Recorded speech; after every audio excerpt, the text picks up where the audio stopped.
ঈদের আগে মার্চ মাসের পূর্ণ বেতন দিতে হবে বলে হুঁশিয়ারি দেন শ্রমিক কর্মচারী ঐক্য পরিষদ।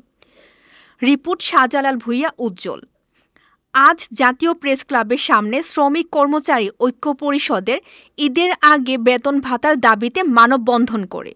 সংগঠনের যুগ্ম আহ্বায়ক চৌধুরী আশিকুল আলমের নেতৃত্বে এ মানববন্ধন অনুষ্ঠিত হয়। এ সময় বক্তারা বলেন, রাষ্ট্রীয় সিদ্ধান্ত অনুসারে ঈদের আগে কোনোভাবেই চাকরিচ্যুত করা যাবে না। ২০ রমজানের মধ্যে বকেয়া বেতন ও বোনাস পরিশোধ করতে হবে।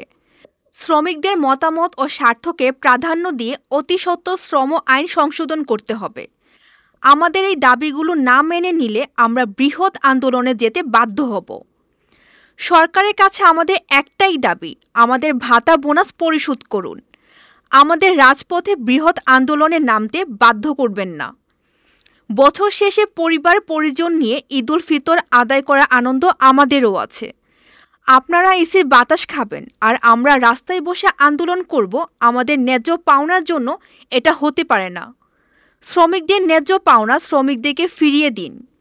স্ত্রী সন্তান আছে, বাবা মা আছে, তাদের মুখে হাসি ফুটাতে যেন পারি, সরকার সেই ব্যবস্থা গ্রহণ করবেন বলে আমরা বিশ্বাস করি। এতক্ষণ আপনাদের সাথে ছিলাম রেহানা সুলতানা প্রীতি। পরবর্তী নিউজ আপডেট পেতে চোখ রাখুন news24bd.net এর ফেসবুক পেজ এবং ইউটিউব চ্যানেলে। ধন্যবাদ।